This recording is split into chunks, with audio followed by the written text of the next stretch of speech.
La misión, consolar el corazón de Jesús. En la plática anterior les señalé en general el espíritu de las obras de la cruz. Les dije que todas las obras de la cruz tienden a consolar el corazón de Jesús. Sin embargo, es preciso entender esta expresión, consolar el corazón de Jesús. Pienso que cualquier cosa que nosotros hagamos inspirados por su amor, le proporciona un consuelo a Jesús. Nos ama tanto que cualquier cosa nuestra le satisface y por consiguiente le da un consuelo. Así como un padre o una madre, cualquier cosa que hace su hijo para agradarle, hasta una sandez, le satisface. Así Jesús, todo lo que hacemos por él, indudablemente que le satisface y le consuela. No es este el consuelo que nuestro Señor pide a las almas de la cruz, sino un consuelo más profundo, más serio. Hay cierta analogía entre lo que les voy diciendo y el Espíritu Santo, a quien la Iglesia llama el Consolador. Porque no solamente nos da pequeños consuelos espirituales, sino porque nos da el gran consuelo, el consuelo profundo nos da a Dios. Del mismo modo, nosotros consolamos a Jesús con los pequeños consuelos de nuestras pobres obras. Pero hay un consuelo trascendental y profundo, y este es precisamente el que espera Jesús de las almas de la cruz. Si nosotros estudiamos el consuelo, por lo que toca a nuestra vida ordinaria, encontramos que hay dos cosas que nos consuelan cuando sufrimos. La primera es el amor que se nos muestra cuando nosotros llevamos una pena en el alma. Si se acercan a nosotros y nos muestran cariño, como que el gozo de este cariño produce en nosotros una aliviar a la pena que tenemos. Pero hay una manera más perfecta de consolar, y es cuando de tal manera se nos muestra amor, que las personas que nos aman comparten con nosotros nuestras penas, de tal modo que sentimos que no sufrimos solos, sino que juntamente con nosotros sufren aquellas personas que nos aman. Hay pues dos maneras de consolar, una manifestando amor y cariño y otra participando de los mismos dolores que se tratan de consolar. Por eso, cuando nosotros tratamos de consolar a una persona, primero le aseguramos nuestro amor y luego le hacemos sentir la participación que tomamos con sus penas.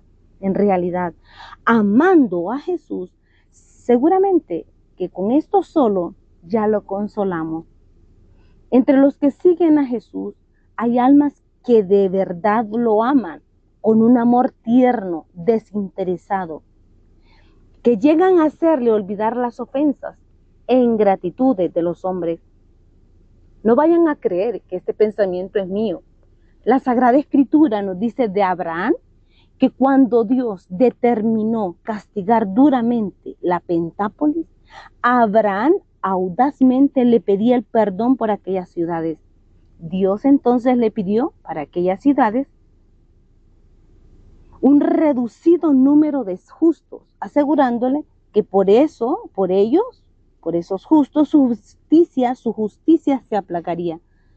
Ya sabemos que esto no se encontraron y que aquellas 5 ciudades fueron devoradas por el fuego. Eso lo miramos en Génesis 18.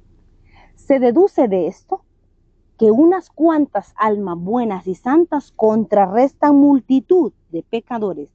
10 justos en la balanza del amor valen más que 1000 de pecadores.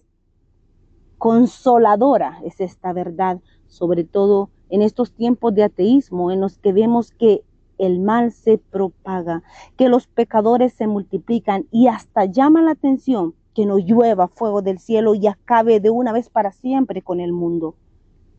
Pero es que no nos damos cuenta de que así como hay tantas almas de pecadores, hay también un grupo de almas amantes y buenas que contrarrestan el número de los malos. Dios tiene un modo de contar diferente al nuestro. Él no cuenta por el número, Dios mide y pesa intensidades, nos dice San Juan de la Cruz. Dice que que un acto de amor puro vale más que todas las obras del mundo juntas. Bien puede nuestro amor ser tan puro, tan desinteresado, que haga olvidar a Jesús todas las ofensas e ingratitudes de los demás. Pero hay otra manera más perfecta de consolar que se realiza cuando nuestro amor es de tal naturaleza que deseamos compartir con Él sus sufrimientos y clavarnos con Él en la cruz. Este es precisamente el consuelo que Él pide a las obras de la cruz. Para que comprendamos mejor esto, es necesario que reflexionemos cómo de todas las obras que Él hizo en su vida, la más excelsa, o como si dijéramos la más central, fue su sacrificio. Todos los acontecimientos que le precedieron no fueron sino una especie de preparación de este gran acontecimiento. Y todos los que han venido después no son sino consecuencias. San Pablo nos enseña que Jesucristo vino a hacer una obra sacerdotal, una alianza nueva entre Dios y nosotros. Esto lo hizo por medio de su sacrificio, el cual preparó por los misterios de su vida. Nació, creció, fue bautizado, predicó su doctrina, realizó sus prodigios y por último, padeció en el Calvario y una vez que murió, resucitó. Entró al cielo, el verdadero santo de los santos, como los sacerdotes de la antigua alianza entraban una vez al año en el santo de los santos al lugar santísimo. Eso lo miramos en Hebreos 9. Todos los sucesos que la iglesia nos narra en su larga y grandiosa historia no son otra cosa, sino la consecuencia del sacrificio del Calvario. Y es que de tal valor el sacrificio de Jesús, que el Padre Celestial es lo que más le complace, o mejor dicho, lo único que le satisface. ¿Saben por qué los sacrificios de Abel, de Abraham y los patriarcas eran aceptos a Dios?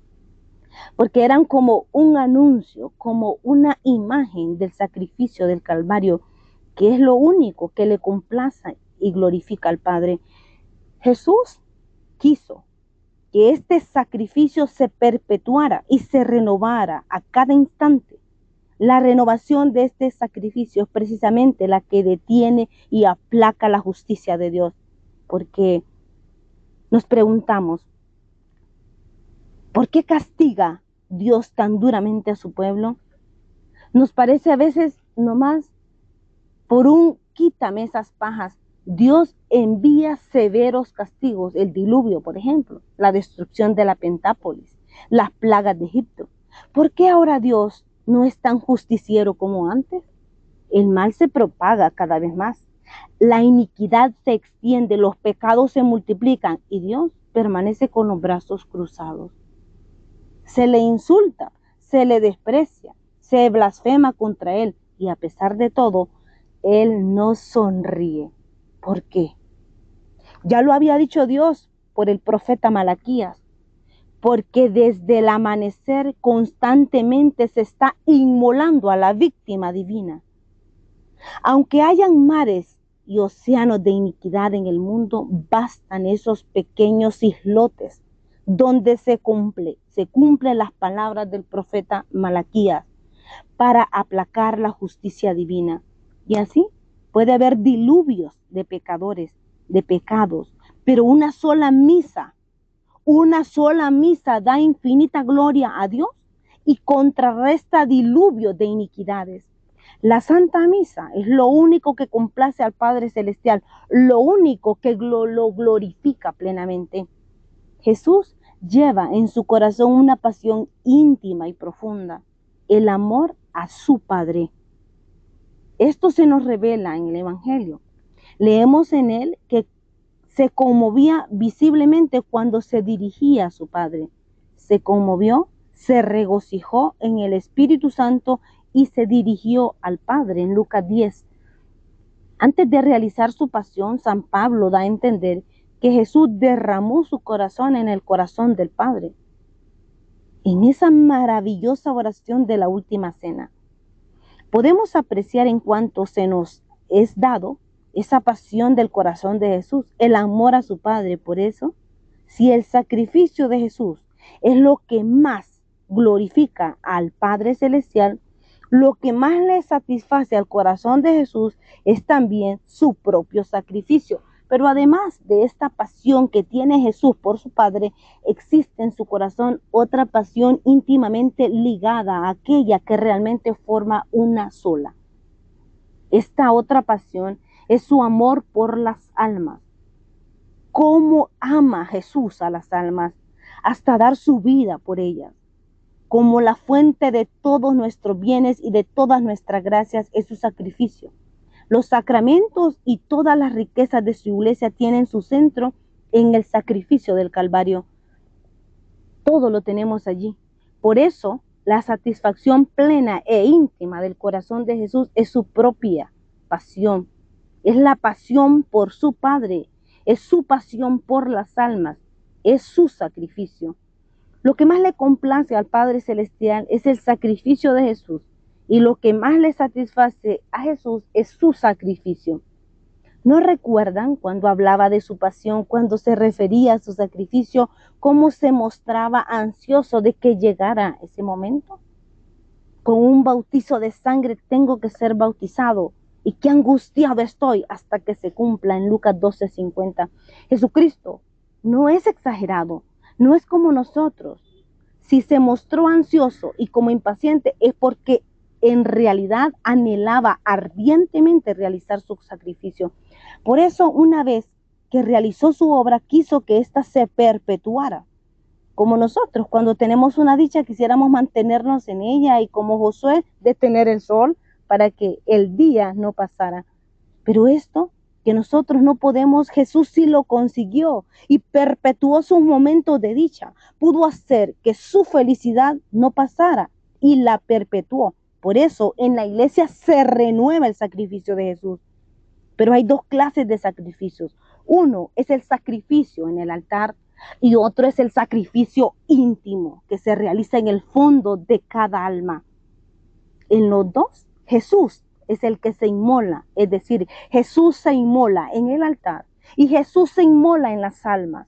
San Pablo decía, yo completo en mí la pasión de Cristo, Colosenses 1:24. Las dos formas de sacrificio, el sacrificio del altar y el sacrificio de las almas, completan la pasión de Jesucristo. En el altar se verifica el sacrificio místico de su cuerpo real, y en el sacrificio de las almas, que es la otra forma de renovar el sacrificio del Calvario, se verifica el sacrificio real de su cuerpo místico. Porque cada uno de nosotros somos algo de Jesús, somos miembros de su cuerpo, formamos su cuerpo místico y Él quiere seguir sacrificándose en nosotros. Quizá piensen que son demasiadas explicaciones, cosas demasiadas altas, realmente son altas, pero indispensables. Su alto espíritu entra en las profundidades de estos misterios y debemos meternos en estas honduras para que puedan comprender mejor su ideal. Cuando nosotros nos sacrificamos, Jesús se sacrifica en nosotros.